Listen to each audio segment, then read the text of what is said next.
Before My Heart Gives Out by Kira 18 on AO3. Chapter 4 First Meeting. It had been a couple months since Rue left, and Izuku found himself sinking back into that ever-presenting darkness. The loneliness and depressing thoughts are slowly creeping back into his mind. He thinks that, somehow, he was destined to go through whatever short life he has, completely alone. Every day, he tries his best to get by, to keep moving. His life may be short, but he'll do his damn best to live it to the fullest. It becomes a sort of routine for him to try and sneak out late from the orphanage. People don't notice the way he carries himself differently now. Even if they do, they don't mention it. Although, after a while, Izuku decides that it's time to just leave the place. Denji's torment was starting to get out of hand, and Izuku didn't have the patience anymore to just take it and move on. So, a couple of weeks earlier, he moved all his stuff, which weren't many, to the warehouse, officially making it his home. He'd go out every night, dance along the rooftops of Masufu, as he listened to any sign of distress. It was strange how calming it felt for him to be out there. People around the neighborhood where he patrolled started to know him. His name quickly spread across the streets of the prefecture. Shadow was rapidly gaining the support of the public. However, that wasn't a good thing. With the recognition came the extra pursuit. The police is becoming a nuisance, and he wasn't doing this for more than a few months. It was all worth it, though, knowing that his mother didn't die in vain, knowing he could handle everything the police threw at him. Rue had taught him the beautiful art of invasion, after all. Izuku started to treat it like a game of cat and mouse, albeit an unbelievably hard. But it was fun nonetheless. The police department were getting more and more frustrated each time he got away. Still, he was getting better at it every time. The head detective in charge of his arrests was a well-known officer. Tsukauchi Naomasa is a simple man, respected for his efficiency and dedication. He came to like the man after a while. The detective wouldn't admit it, but Izuku could tell that the man was having fun too. After all, Izuku wasn't harming anyone. He wasn't even really breaking the law, since the determination of Vigilante is someone who uses their quirk illegally to fight crime. Izuku technically wasn't using a quirk. He didn't know what his powers were, but they definitely weren't a quirk. He'd got used to leaving notes for the detectives to find, whether it was clues on a case, leads on criminals, or just some honest-to-God awful puns that made him laugh every time he pictured the detective getting them. Of course, he couldn't really write them down on his own, so he'd usually print them beforehand. The warehouse, Rue offered him, was providing to be essential in his late-night escapades. Honestly, Izuku didn't know what he would have done without it. More nights, he finished his patrol with at least 1 or 2 injuries. He was still getting used to the whole fighting bad guys thing, and things didn't always go smoothly. So having a place to take care of his wounds and rest was a blessing. Not to mention that the warehouse was a great space for storage, since his arsenal was only growing. The contact Rue gave him was more than willing to make him whatever he wanted. However, the man couldn't keep doing it for free, so Izuku opted to find a part-time job. It was hard at first. No one wanted to hire the blind, quirkless kid. But after helping the owner get rid of some less than pleasant customers, the lady gave him a job at her bookstore. The bookstore was a relatively small cafe, yet it was welcoming and cozy. It had an ever-present calm atmosphere that was perfect for relaxing and enjoying a good book. Miss Eleanor, the owner, has even decided to turn it into a cat cafe. It was a place where people got to enjoy their coffees as they read or played with the cats. It was perfect. The woman had also gone out of her way and brought some books in Braille for him to pass time with. His shift was finally over, and his job was waiting. After waving to Eleanor goodbye, he quickly ducked into one of the nearby alleys, the night sky dazzling the world in darkness and hiding him from the world as he promptly changed into his costume. Going through the now familiar motions he had done in a few minutes, he scaled the alley's building and swiftly took off running. The fresh air and rush from the adrenaline made his heart leap. Soon enough, he found a perfect spot to check out the area, settling himself in a seated position on the roof edge. He strained his ear for any kind of unusual sound. At first, he picked up normal sounds: the barking of a nearby dog, the laughter of some children, honking of a few cars, screaming of a girl. Wait, what? He focused on the sound and quickly zeroed in on it, his senses all working into overdrive as he pinpointed the incident location. Without a second thought, he took off, following the screaming, like a beacon as he hoped he wouldn't be too late. From what he was hearing, it sounded like a young woman being robbed. As he finally arrived on the roof above the alley in question, he realized that the woman was actually not older than himself. Her figure was small and thin. He wondered what a girl his age was doing out alone at a time of night. He didn't have time to think about it, though, since he is deemed to act before anything serious happens to the girl. His actions focused on the man assaulting her instead. He was bulky, and his posture stiff. His right arm was raised, and the former was disorientated, as if he had changed the physical form of his hand. Maybe a transformation quirk? Now, big guy, why don't you pick on someone your own size for a change? He cooed darkly, his voice steady and menacing. He learned a long time ago to conceal his emotions in a fight. The man froze mid-swing, his head snapping to look at the vigilante in shock. None of your business, midget. Go find someone else to bother. The man scoffed as he readied himself to proceed with what he was doing. His first mistake was thinking he could get away with hurting an innocent girl. Turning his back on Shadow, now that was his second mistake. Izuku swiftly jumped from his place on the roof, landing in a rather brutal hit on the man's back, knocking the air out of him as he was pushed to the ground. Quickly positioning himself between the man and the victim, he stood in a fighting position. Run, he ordered, his voice leaving no place for discussion. Hide behind the trash can. I'll get you when it's over. He whispered to the girl. His only response was a small whimper and the sound of running footsteps. The man grumbled as he tried to get back to his feet, barely making it halfway before Izuku kicked him down again. Giving up yet? Shadow asked innocently, his head tilting to the side, reminiscing of a curious cat. Damn brat. The man spat, rushing at the vigilante. A war cry resounding through the alley. I'll take that as a no. Izuku equipped as he swiftly sidestepped the man, dodging the angry bull with little to no effort. I'll kill you for this, the criminal yelled once more, making another move to run at the vigilante. Izuku at least had to give it to him. The man was stubborn as hell. Getting bored with the whole interaction, Izuku took out one of his Arama sticks, charging it with electricity. He waited for just the right moment before hitting the man in his thigh. The man weaseled and planed for a moment before he crumbled to the floor in a motionless heap. Doing quick work of tying the man up and leaving his usual note for the detective, explaining what the man had done, he made his way to a shaking figure peering from behind the trash can. Hey, it's okay now. You can come out, Izuku said tentatively, the steel and venom in his voice gone as his protective instincts took over. The girl got up from her crouched position on shaky legs, swaying a little before steadying herself. Okay, so, first of all, what's your name? Her body racked with tremors as she tried to speak. Uraraka, she answered weakly. Okay, I'm Shadow. Now, I need you to breathe with me, Uraraka. He emphasized his request by inhaling and exhaling out loud, waiting for the girl to follow his motions. Does anything hurt? Did he injure you in any way?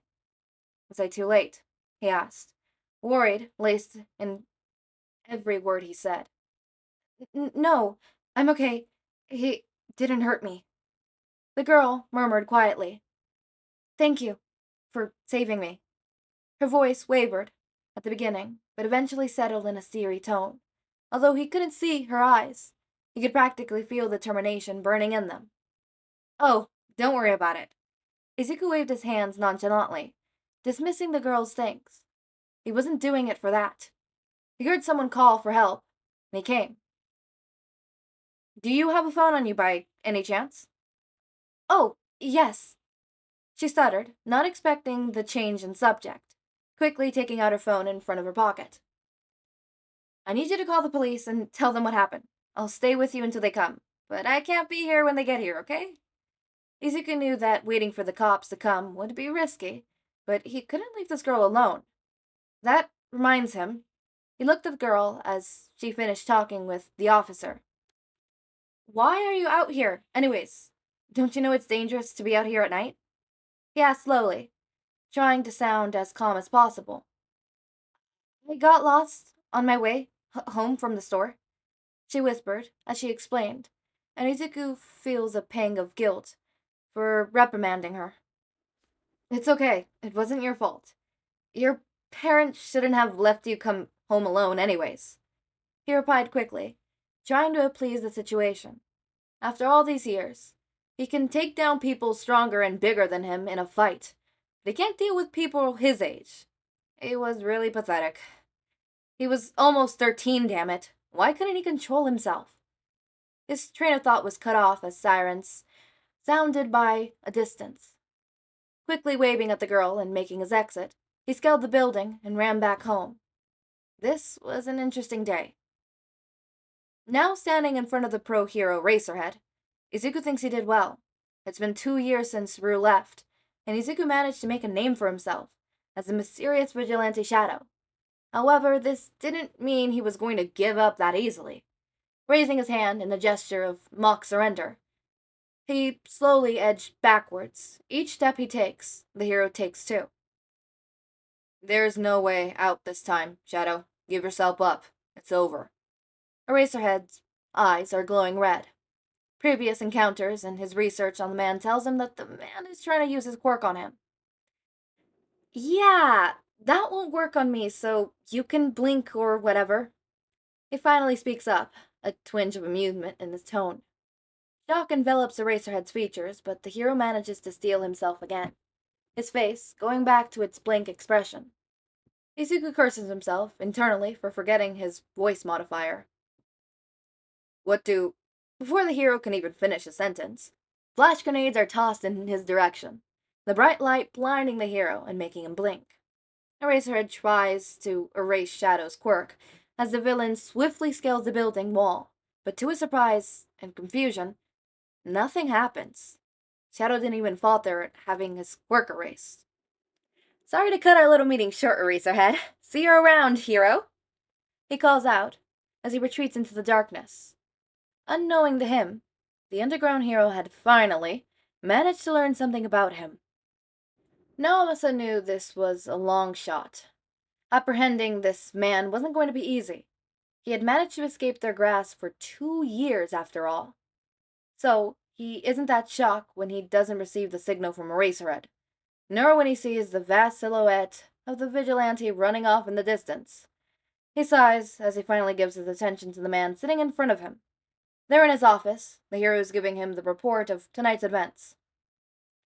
So, did he speak to you? Did he tell you anything important?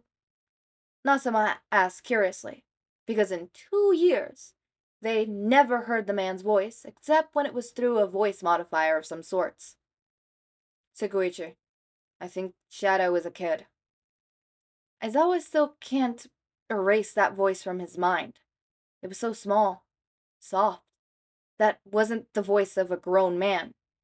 That was a kid's voice. Are you saying that the man we've been chasing for 2 years, who'd fought and took down countless villains, is just a child? And this is a turning point, isn't it? This kid, he's seen and done so much. No kid should be put through that. Are you sure about this? His voice. Yes, I'm certain. Oh my god. This opens up a whole new set of questions, This changes everything, actually. Why would a kid put himself in these kind of situations? I've seen him fight. He's better than most pros, and the way he carries himself doesn't make sense. He told me not to bother using my quirk on him, said it wouldn't work. Aizawa ponders for a moment. It didn't. I didn't feel the tug. I usually do, when I erase someone's quirk.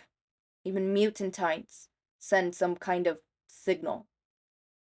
Do you mean, is he quirkless? Shock and disbelief are edged in the detective's voice. I honestly don't know. His movements and his reflexes.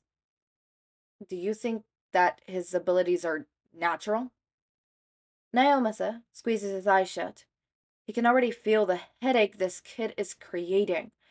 Shadow proves to be bigger mystery than previous expected.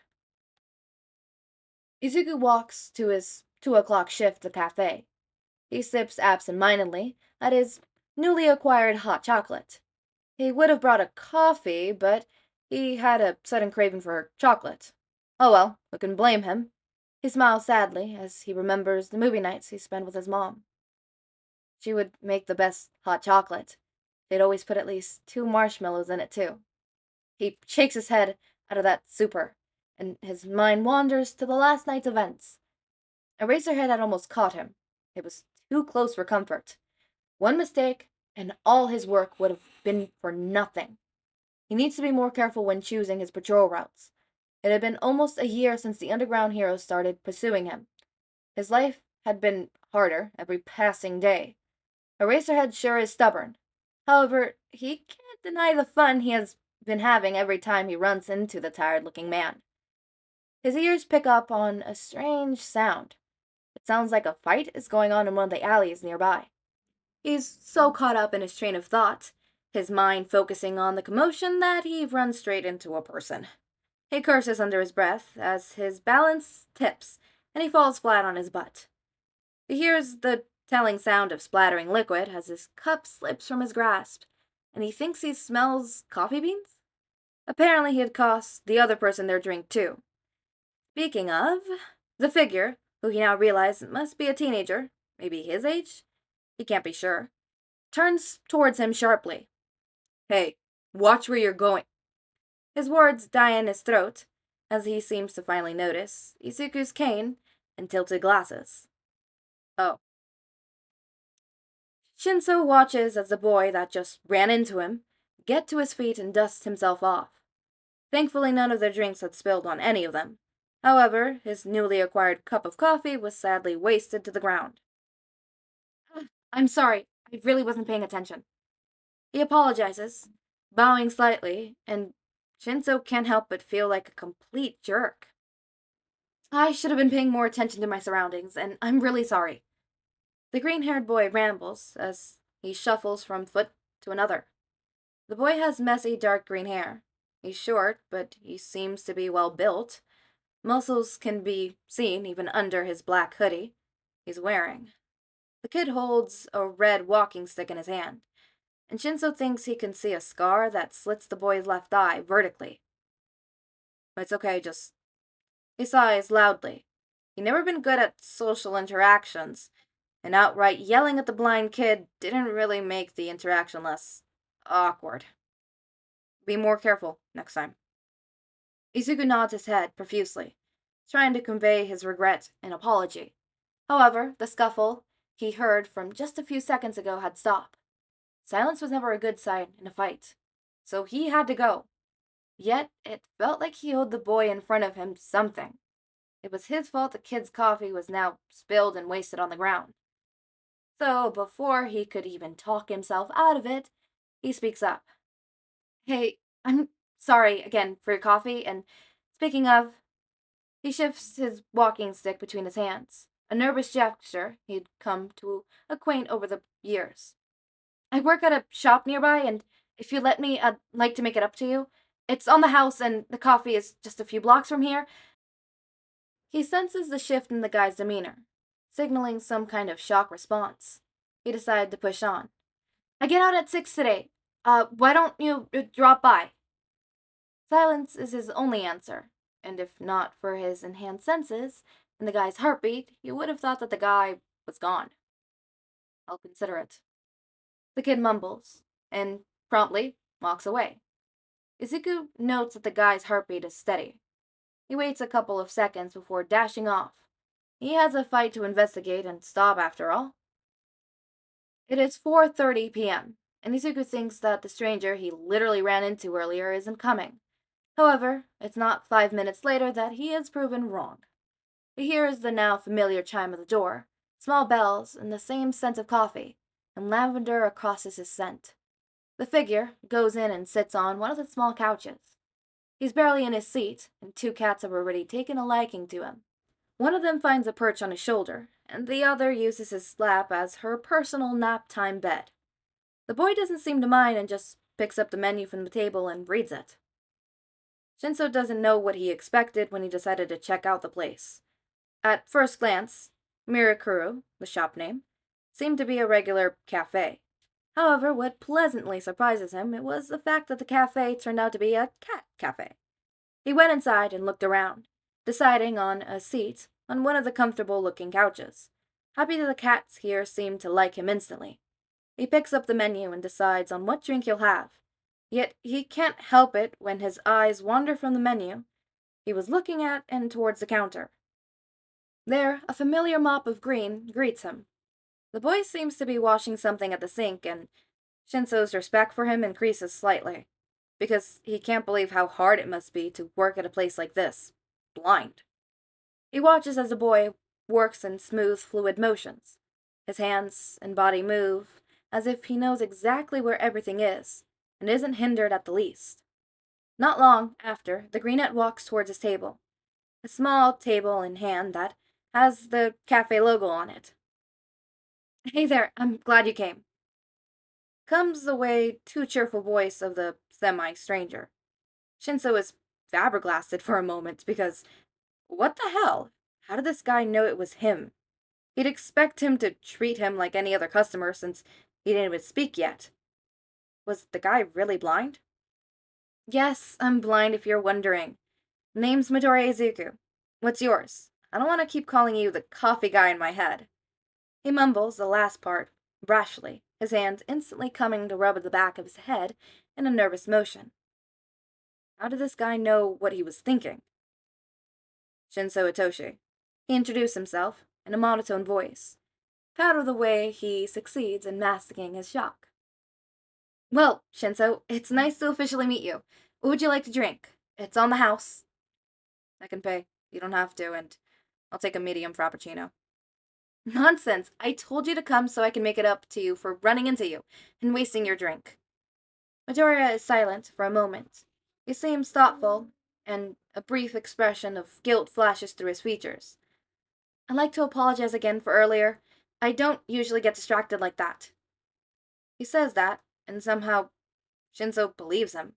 Given the way he was moving earlier, Midoriya seems to always be focused. "Hey, don't worry about it. It's okay. I should have been looking where I was going, too." "Well, anyways, I'll be right back with your drink." The afternoon passes smoothly, and eventually, it becomes a habit for Shinto to come here for his coffee in the afternoons. A day's week pass. Shinsou walks into the now familiar setting of Murakura. However, he's surprised that Midoriya isn't here today. He orders his coffee from an old lady at the counter. She tells him that Midoriya's shift was in the morning this time. Instead of sitting in his usual spot, he opts to go to one of the nearby parks. He was kind of looking forward to his small interactions with the other team. Every time he went there, they would make small conversation. They'd talk about simple things, sometimes go on and on about hero society. They never talked about anything too personal, though. Midoriya seemed just as preavy and sensitive about some subjects. He doesn't know what he considered Midoriya. Was he a friend? Did he really call him that? The green-haired teen didn't know yet about his quirk. Shinsou couldn't help but think that once he found out, he'd want nothing to do with him. In this society they lived in, people judged a person by their quirk. They decide their fate as soon as they were 4. A powerful quirk led to having a good life. People respected you. They judged people on whether the power seemed heroic and useful enough for them. A person like Shinsou was considered villainous. People feared him and deemed him destined to be nothing more than a criminal, ever since he turned 4 and got his quirk. He had a brainwashing quirk after all, the ability to control a person based on verbal response. Shinsou learned a long time ago to not expect much from people. Why would Midoriya be any different? His mind blinks as he suddenly notices the mop of green hair that sits on the park bench in front of him. The boy was wearing the same clothes he had on the day they met. It left Shinsou wondering if the boy had any other clothes. Midoriya is sitting alone on one of the wooden benches. In his hand is a red walking stick that Shinsou gotten used to seeing, and a small book. His shoulders are hunched forward, and he seems to be lost in thought. However, when he gets a closer look, he realizes that Midoriya is actually reading. His expression focuses as his fingers move over the braille in the book. Shinsou's feet move before he can stop himself. He finds himself walking towards Midoriya. However, as soon as Shinsou takes a few steps towards, Midoriya's head turns sharply in his direction, and he can't help the shivers that run down his spine, because at that moment, it felt as if Izuku not only looked at him, but looked through him. Sometimes, Shinsou wondered if the boy was really blind. "Shinsou," comes the hesitant voice of the barista. He gets up and somehow meets him halfway. "Hey, how did you know it was me?" "Lucky guess?" The answer didn't really satisfy Shinsou's question, but he moved on anyways. He didn't have any other explanation after all. "So, what are you reading?" he asked, as he took a seat next to the green-haired teen. "Quirk theory, the evolution of heroics," Izuku mumbled, his cheeks flushing in embarrassment. "I'm kind of a huge nerd when it comes to this stuff. Like heroes a lot, don't you?" Everyone liked heroes. They were the pillar of their society. "Yeah, I wanted to be one for so long. It's impossible now, though." Shinsou noticed the way Midoriya's posture stiffened, his shoulders hunched down and his voice taking a dark tone.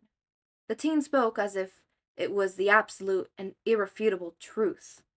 They sat in silence, Shinsou not really knowing how to respond, because what would he say to this? The boy in front of him seemed like he'd lost any and all hope of ever accomplishing his dreams. However, before he could come up with some sort of response, Midoriya spoke again. "What about you? Do you want to be a hero?" It was his turn to stiffen now, because he did, didn't he? He wanted to be a hero more than anything with his quirk. Shinsou guessed that now was a good time as ever to tell him. "I do, but I can't." He settled on this response. "Why not?" "Well, for starters, my quirk is brainwashing. I can control people if they respond to me." Shinsou turned away after that, not wanting to see the inevitable change in his new friend. He had seen it so many times before, the exact moment people decided that he would never be anything more than a villain. The exact moment fear overtook their expressions and their friendship was ruined forever. He didn't want to see that look on Midoriya. "So cool!" the other exclaimed excitedly, startling Shinsou. His head whipped towards him in disbelief. "Your quirk would be so useful in heroics work? Just imagine a hostage situation you could stop with only a couple of words. The villain should stop without even resorting to violence. Why would you even doubt yourself? With your quirk and your kindness, you'd be such a great hero, Shinsou-kun." The earnest and honest response, coupled with the sheer sincerity of Midoriya's words, made his breath catch in his throat. This was the first time anyone ever believed in him. Believed he could be a hero. Midoriya didn't even hesitate to talk to him, even after learning about the nature of his quirk. It left Shinsou speechless. He realized after a moment that Izuku was still rambling about the possibilities regarding his quirk. He couldn't help but ask the thing he'd been yearning to ask ever since he got his quirk. Do you really think my quirk isn't villainous? Do you think it could be a hero?" His voice was barely above a whisper, his nerves getting the better of him as, for once in his life, He had hoped for the answer he had always wanted to hear. Shinsou, no quirk is villainous. It's the user's choices and intentions that make that decision. I don't think you can become a hero. He paused, moving his glasses, and for the first time, Shinsou saw the boy's emerald eyes. They were a dull shade of green, but they seemed to carry the light of the world in them as the boy finished his sentence. No trace of hesitation or doubt in his tone. I know so. Shinsou, for the life of him, couldn't keep it anymore. He tried to keep his expression neutral, his face blank. He really did. But at that moment, he didn't care to keep up the facade anymore. He cried, tears flowing freely from his eyes as he felt all of his emotions he tried to suppress rise to the surface. It felt like a dam had broken, and it wasn't going to be fixed any time soon. Izuku, throughout his breakdown, just held on to him. A silent, yet steady comfort. A promise of support and friendship through it all. Shinsou was glad for whatever higher power made them run into each other that day. I'm not crying, but I am tearing up, because that last sentence hit me. Okay, but we're gonna talk about this. So, Izuku seems to be moving forward. We're back into the present. Let's go. Flashback ended. We're back into the present. We see that Aizawa finally realizes that, 1, Shadow is a kid. He's a kid. 2, he might be quirkless. Although I'm not sure if they fully realize that yet, or if that's just a hypothesis they have, but they know for a fact that he's a kid, and they very much think that he's quirkless as well. So they're getting closer into finding Izuku. I'm just saying I want Dadzawa. Please, Dadzawa, hand it over now. It fuels my organs. Yup, that is the sentence I'm choosing to leave. So, okay, God, I'm weird. I don't know why you guys watch me, but yeah, and it's super interesting that we get to see, Shinsou and Izuku interact so early. I thought we were gonna have to wait like 1 or 2 more chapters, but you're spoiling us, Kira. You're spoiling us. But yay! Shinsou and Izuku meet, and it seems like they're just, meeting on a daily basis, and a little friendship blossom there. I like that. That end chapter, though, I'd like to say Izuku passed down the torch, in the sense that he was very much not broken, but lost of hope. He really genuinely thought he couldn't be a hero no matter what he did. And then Rue believed in him, helped him even. So for, Izuku to do that to Shinsou now, just believing in him, and Shinsou finally being like, finally someone believes in me, like how Izuku once, felt with Rue. It's like, finally someone believes in me. I love that. I love that. The torch being passed down, and I just love that so much. And I wonder if Izuku's gonna help Shinsou. Also, that last sentence is what made me really tear up, which was, Shinsou was grateful for whatever higher forces made them run into each other that day. I'm gonna be that grateful. It's not even just like, I don't know, like, it's like that one TikTok audio, like, if I knew what I knew back then, if I knew what I knew now, would I do it all again? Something like that. Which is like, do I believe Shinsou, knowing what I know, knowing that major character death is the tag, and knowing that Izuku's probably gonna die at the end of this fanfic, would Shinsou do it all over again? Would he befriend Izuku all over again? And I don't know, part of me thinks he'd probably say yeah. I mean, a lot of the times you'd probably say yeah with, anyone, honestly, that you lose closely, like, knowing that they're gonna die, or knowing that that's gonna happen, you'd still choose to relive it. I know this. Knowing that my friendship with Roman Empire absolutely blew up, I would still relive it, because that's how I am. But no, yeah, that last line, it hit me, because it's just like, oh, the pain you're in. And, oh, no, I'm gonna cry. I'm gonna end this now. Kira, please, can we go 2 chapters in a row without making me cry? Thank you very much. I don't even think this was intentional, unless you intentionally put that last line there. The whole Shinsou was glad for whatever higher forces made them run into each other that day. Because also, those higher forces are the reason Izuku is like this. You're the higher forces. You're the higher forces. As always, my raindrops, make sure to eat, sleep, drink water, take your meds. Have a wonderful day or night. Link to my Discord server and socials are down in the description. Subscribe to see more of my content, and thank you so much for watching.